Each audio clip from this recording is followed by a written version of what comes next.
AGT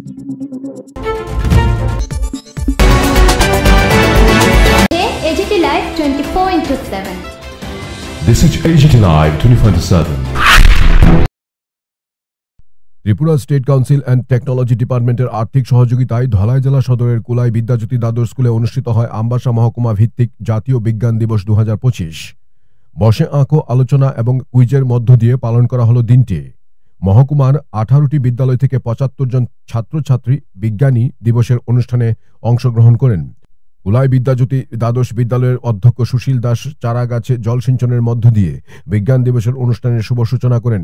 যে অনুষ্ঠানে বিজ্ঞান বিষয় নিয়ে ছাত্রছাত্রীদের সম্যক ধারণা তুলে ধরেন অভিজ্ঞ বিজ্ঞান শিক্ষক Ratan Saha. Bureau report, AGT Live 24/7।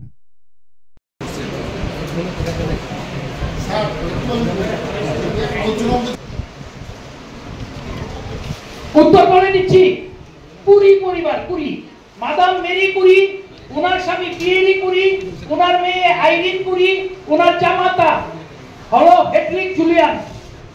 4 জন মিলে মোট 5টি নোবেল জয় করেছেন। সেই পরিবার হলো কুরি পরিবার, মাদাম মেরি কুরির পরিবার।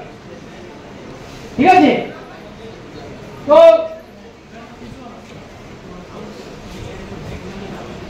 আচ্ছা, সবচেয়ে সহজ প্রশ্ন করি, কত সালে সিবি রমন জন্মগ্রহণ করেন?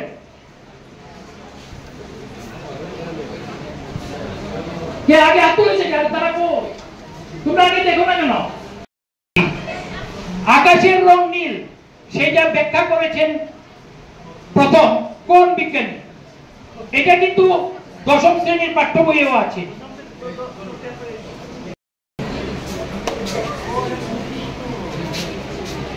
মৌমিতা সরকার, 9ম শ্রেণী।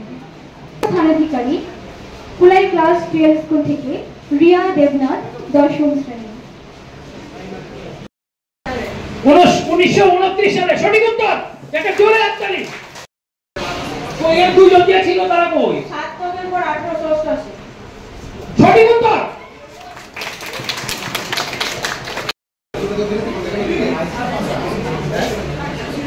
হ্যালো ও আপনি হাত তো কেন দিতে দিছে? আমি আপনার হাত ধরে দেখছেন। Very good, keep it up.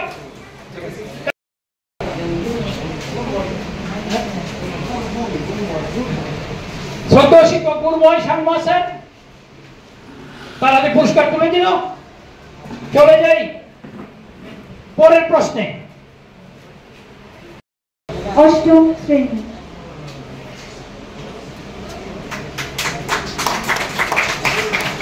থেকে পরিণীতা পাল, 7ম শ্রেণী।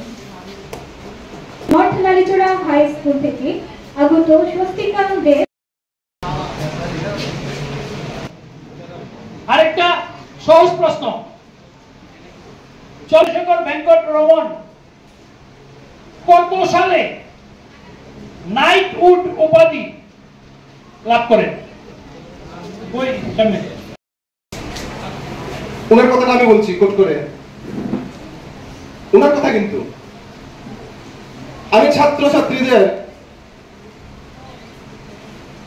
অনেক বুঝালাম যে পৃথিবীর ছায়া চন্দ্রের উপর পড়ার ফলেই চন্দ্রগ্রহণ হয়। ছাত্রছাত্রীরা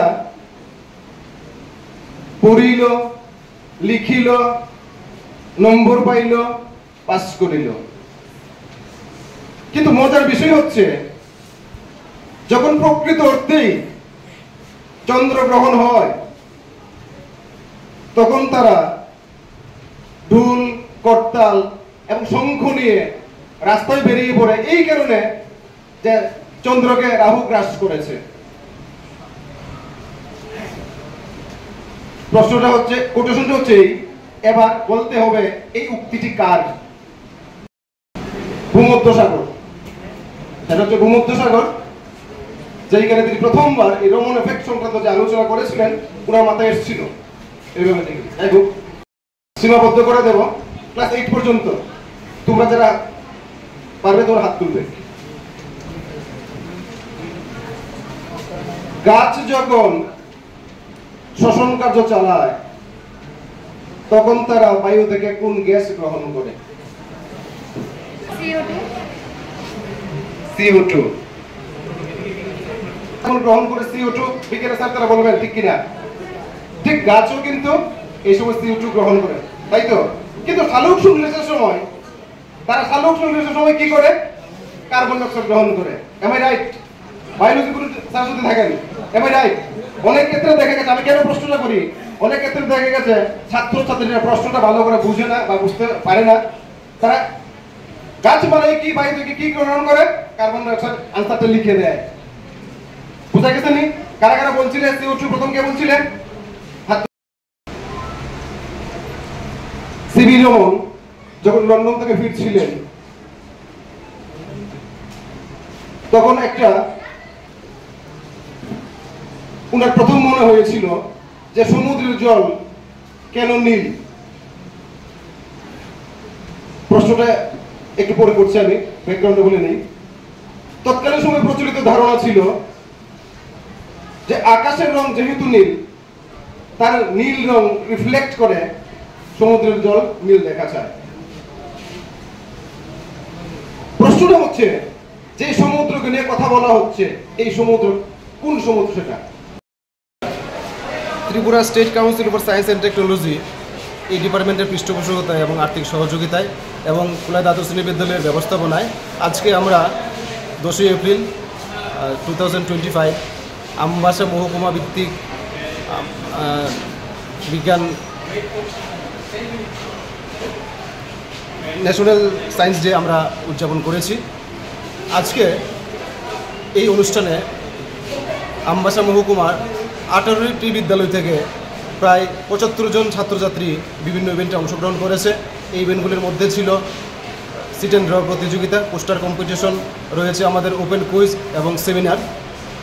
মূলত আমরা চেষ্টা করেছি এই অনুষ্ঠানের মধ্যে দিয়ে ছাত্রছাত্রীদের কীভাবে বিজ্ঞান মনস্ক করে গড়ে তোলা যায় এবং বিজ্ঞানকে যেন মানব কল্যাণে ব্যবহার করতে পারে, এই বার্তা নিয়েই আজকে আমাদের এই কর্মসূচি রয়েছে। পাশাপাশি আমরা চেষ্টা করেছি, ইদানিংকালে আমরা দেখতে পেয়েছি যে সমাজের মধ্যে ড্রাগসের যে মারণ বিধি সেটা সমাজের মধ্যে ছেয়ে গেছে, এর থেকে ছাত্রছাত্রীদের কীভাবে দূরে সরানো যায় এবং পাশাপাশি মোবাইল ব্যবহার সম্পর্কে তার যে বাজে দিক, এই দিকগুলো আমরা আজকে এই অনুষ্ঠানের মাধ্যমে তুলে ধরার চেষ্টা করেছি। ধন্যবাদ সবাইকে।